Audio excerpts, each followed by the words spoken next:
This year we may have a fifth question in the Manishtana. Remember last year? Remember Pesa'h of the probably most terrible phase of the coronavirus. And Baruch Hashem, this year feels better, looks better. And maybe it's fair to ask ourselves, Manishtana, what changed? How come, thankfully, Baruch Hashem, this year, we actually deserved to have more people around the Seder table? Now, when we think about the Manishtana in general, we have very specific questions. We ask about the leaning on the left side, we ask about the Masa, we ask about the Maror, we ask about the dipping. We ask specific questions. And if I ask you, so after we finish the Magid, once we actually read the Haggadah and we did our job, do you know the answer? Do you have a specific answer to each of those questions? And I think that most of us, being honest, will say, not really. We have an idea. Masa is about the rush. What about doing it twice? What about leaning on the left side, the Herut? Where is the Herut in all the Haggadah? So we know the concepts. But it seems that there is a message in the Haggadah where we give an importance to specific questions. We attach value to the son or to anyone who questions, who asks why, how, where, who, how long, how much. We value that. And in fact, the entire system of education in Yahadut, in Judaism, is through questions and answers. Open any Gemara. Ibaya lehu. Ba'ye Rabba. There is always a question before we come to an answer, before we come to a statement. And sometimes the Gemara even ends with Teku. We don't know. Kashya.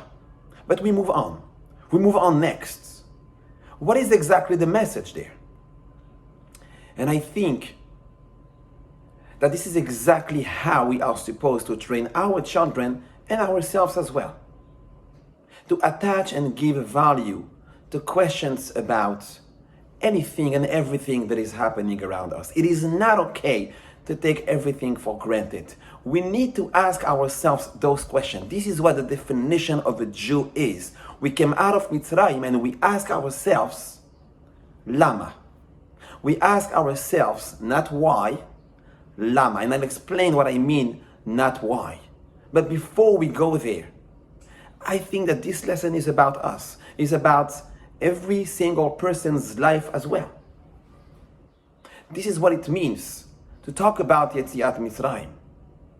To think about your own story. To think about where you are coming from. To think about your parents and grandparents. To think about the way you were 10 years ago, 15 years ago as a single person. To think about the fact that you, Baruch Hashem, you built a family, you have a spouse, you have children. To think about the fact that you have a job, that you have a social life. And to ask yourselves about your own salvations, about your own Geula, your own Yeshuot, in your health, in your business, in your social life, in your personal achievements, in your growth and attachment to Borei Olam, the way that your midot got better, the way that you are setting up and attaching more value to the Torah now, and to think about how I was, how I am today, and Hashem was always behind that. That is the story of Yetziat Mitzrayim. That's true. There is no specific answer to the Manishtana. There are no specific reasons to each of those things. But there are two lessons. Ask your questions. Don't take life for granted. Don't just let time take over your life. In fact, the Matzah is all about time. We stop time, we control time, because that is what it means to ask a question. When I ask a question and I say, wait, that's not okay, I need to know why, or I need to know lama. It means that right now I can give myself an opportunity to grow, to give myself an opportunity to reflect on what's happening around me and automatically to attach myself to Borei Olam and to realize there is always behind. And what I meant when I said before, the question is not why, the question is lama. It's because there is a fundamental difference between why and lama. Lama is not why. Lama is lema. For what? HaKadosh Baruch Hu is trying to talk to me. God is trying to show me something. He's trying to communicate with me. I don't know why He's doing it. He's doing it because He knows better and He is powerful and He understands way more than I understand. But the question that I ask myself is for what? What is the purpose? What is the goal? What does He expect from me? How am I supposed to react? How am I supposed to grow? And that is the difference between the right question and the wrong question. And how do I know that it's the right question? From that answer. When I'm going to read the Haggadah, when I'm going to go through the story of my forefathers and my story as well, and think about everything that has happened in my life, I'm going to reflect and see, wait, God was always there at every turn, all the time. And that is the difference between the why and the lama. Yetziat Mitzrayim, my friends, is not just a physical location. Mitzrayim, yes, is Egypt, but Mitzrayim also comes from the word Mesarim, fences. Because at the end of the day, we have to think about all the obstacles and the separations that were between us and our goals, between our target, between our ambitions. And God removed them. Can you realize how many of them were taken off? How many of them HaKadosh Baruch Hu was behind? And the more you realize, the more you reflect, the more you talk about it, the more you let it out. And the better is, because you really now are ready to connect to God. And I think that this year more than others, that fifth question has to resound around the Seder table. Manishtana. First of all, physically, the social distancing is definitely less in effect. The Mitzarim went out. We have more people, we have more social life, we have a better social life.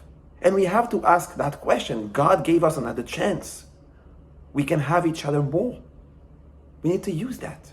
But also in general, in the big picture, when we have to reflect and realize that HaKadosh Baruch Hu is, for any event, hard, better, always behind. And what does He expect from me? Lema, what for?